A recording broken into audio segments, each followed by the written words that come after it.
First black female jet fighter pilot in the South African Airforce, Major Mandisa Mfeka, says anyone can be a pilot regardless of gender, race and social standing in the society.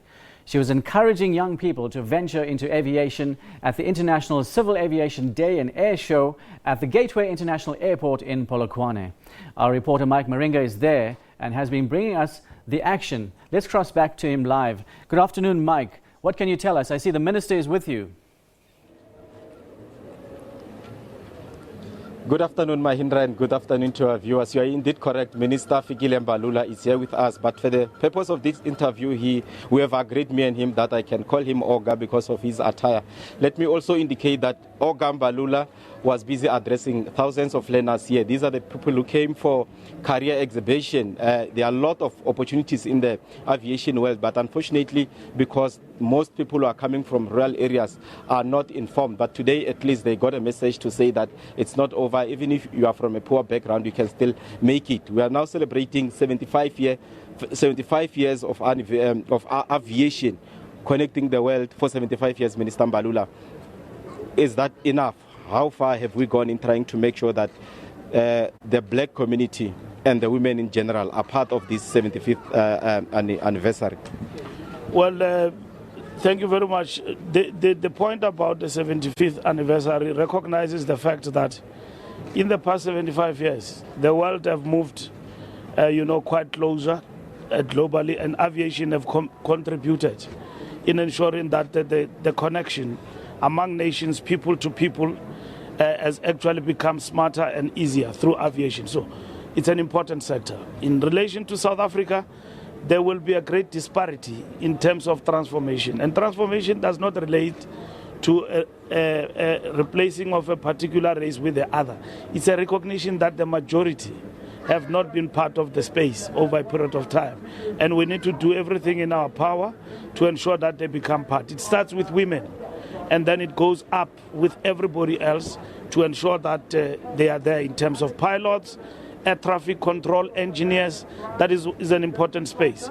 So with regard to us, our vision is to enhance transformation by supporting it with an academy. That's what we want to do. And the feasibility study business plan has been drafted. We look at that minister side. We work with other ministries, Defence Force, which is leading in, by the way, in terms of closing the gap of transformation. As you would have seen, the fighter jet that was driven during the inauguration, young woman, capable, that can happen everywhere else. All they need is support, financial support and all of that. That is what is going to happen with us in transport, in our commitment to support transformation agenda in the Republic. Let's talk about this airshow that we're having today. What does it symbolize? And also for the rural community, what does this mean to them? Because they are not exposed to these kind of things. Airshow is for young people, is for everybody who's got interest, but at the same time to get to learn about aviation space, what happens, what people do, and then you've got the fighter jets, many other jets that you actually have different jets and all of that. So it's an exhibition to ignite an appetite for everyone who wants to play in the space, and also the business side of things.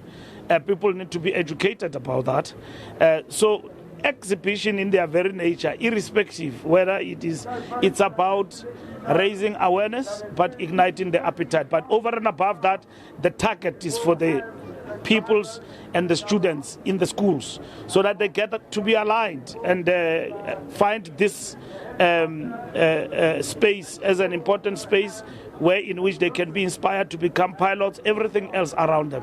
And that's it. And talking about students and learners who are here in particular, are you saying that there's still space for employment in the aviation industry? There's a lot of space of employment for them. It's not only pilots, like I said. There's a lot of opportunities that are there, but the opportunities, unfortunately, in the aviation space don't just come easily. You've got to have studied and followed a particular course, and it starts with mathematics and all of that. So we in government and our entities, we must have a targeted approach in which we go for the disadvantage. Of course, you can find other kids, already in the aviation spaces because they've got full support and backing from their parents. But there is a soul out there in Seshego that wants to become a pilot but has got no means of support. We must get down and get those, drive them to this space, give them support, and in that way democracy will be meaningful to our people. And then it will be complemented by the part of society that can afford to study aviation. Other kids can afford to pay 1 million rand, but somebody who cannot, but has got absolute knowledge, intellect, capacity, capability out there, but cannot. We must reach out to those and bring them to the fore.